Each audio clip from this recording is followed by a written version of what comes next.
Allah Allah. Ya Allah ya Allah. Fi kitbi Misra. Ing dalam suku Kitbine Mesir.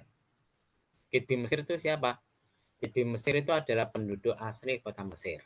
Nah, penduduk asli kota Mesir itu dinamakan suku Kitbi. Nah, jadi sudah ada sejak zaman dahulu.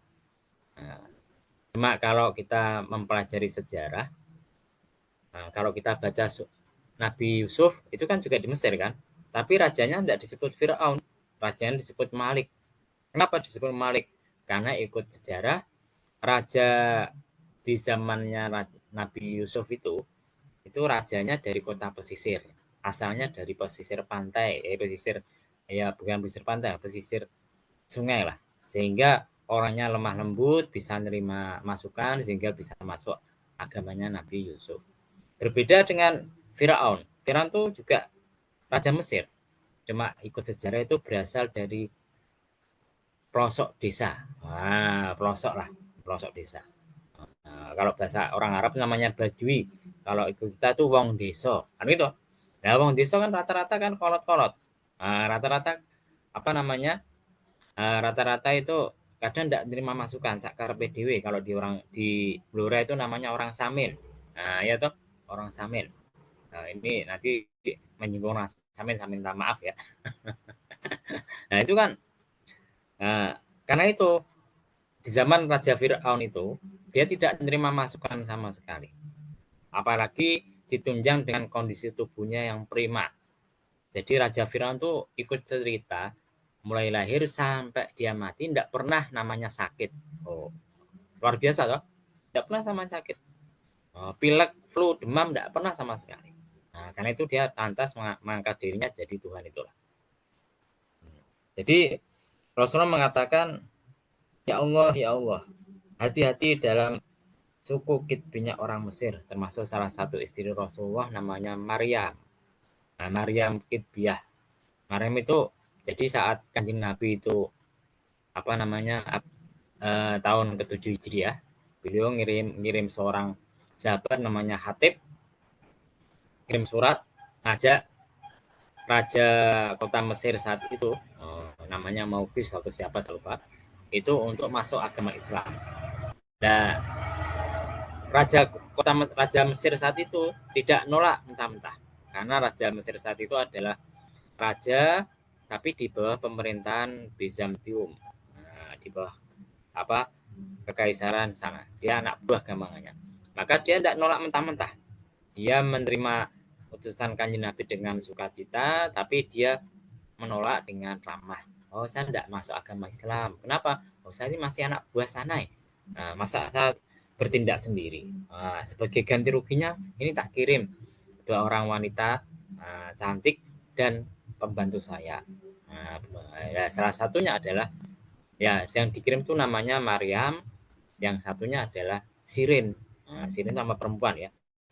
Yang pembantunya saya lupa siapa namanya itu. Nah, ketika dikirim ke sana, maka Maryam yang asli dari kota Mesir itu nangis terus. Akhirnya sama Hatib yaitu perwakilan Rasulullah, dia cerita tentang Kanjeng Nabi, cerita tentang kota Madinah. Nah, akhirnya diajak masuk Islam, mereka mau masuk Islam semua. Maka ketika mereka sampai ke Madinah, maka Rasulullah mengambil Maryam sebagai istrinya, sedangkan Sirin itu saudaranya Maryam itu diserahkan kepada penyair Kanjeng Nabi namanya Hasan bin Sabit kalau tidak salah. Nah, cuma gara-gara kemunculan Maryam ini, istri-istri Kanjeng Nabi itu semuanya cemburu. Ya kok bisa? Oh, Maryam itu cantik banget ya. Nah, cantik itu. Para istri Kanjeng Nabi merasa tersaingi. Karena merasa tersaingi, akhirnya Kanjeng Nabi mengungsikan Siti Maryam ke pinggir kota. Kan biasanya istri-istri Kanjeng Nabi kan itu rumahnya kamarnya itu berada di pinggir masjid, tapi karena Kanjeng Nabi khawatir akan kecemburuan para istri yang lain, dipindah ke pinggir kota, dititipkan sahabatnya. Tapi Kanjeng Nabi sering bertemu. Kecemburuan para istri semakin bertambah. Kenapa? Nah, ketika Siti Maryam ternyata bisa hamil dan melahirkan anak Kanjeng Nabi namanya Ibrahim. Ibrahim itu Akhirnya ketika Kanjeng Nabi melihat itu, akhirnya dia begitu senangnya sampai Siti Maryam dibebaskan lah dari kebudakan. Sayangnya Siti Maryam itu anaknya cuma bisa bertahan 19 bulan, ya 2,5 tahun lah, lebih sedikit. Akhirnya meninggal dunia. Nah, itu ceritanya. Nah, si Maryam ini berasal dari suku Kitbi, suku asli dari kota Mesir. Karena itu Rasulullah mengatakan berpesan coba kita itu berhati-hati menjaga kota Mesir. Apa suku Kitbi yang ada di kota Mesir. Selain sejarahnya semacam itu, nah, istri Kanjeng Nabi juga berasal dari situ.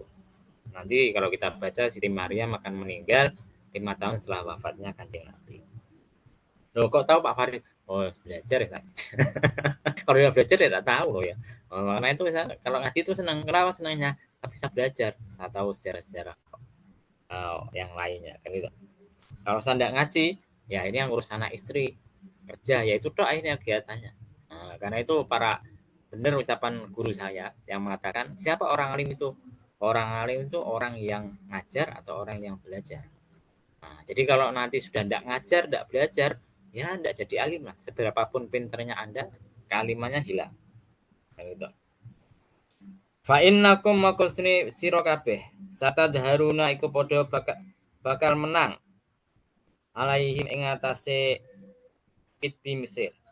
Fayakununa moko ana sapa suku Kitbi lakum marang sira kabeh uddatan. Ini ada dua riwayat ya. Ada yang mengatakan uddatan, ada yang mengatakan iddatan. Kalau uddatan itu artinya persiapan. Kalau iddatan itu artinya akeh. Beda ya. Uddatan persiapan, iddatan akeh. Wa awanan lan piro-piro konco fisabilillahi ing dalam dalan Allah. Jadi Rasulullah meramalkan. Saat ini Rasulullah itu kan masih belum menguasai kota Mesir. Beliau itu belum menguasai kota Mesir. Tapi beliau meramalkan. Nanti di akhir waktu, kota Mesir itu akan kalian kuasai. Jadi hati-hati dengan suku Kitbi. Kenapa? Mereka jumlahnya banyak dan bisa menjadi teman kalian di jalan berjuang di fisabilillah. Ini adalah salah satu mukjizat dari Kanjeng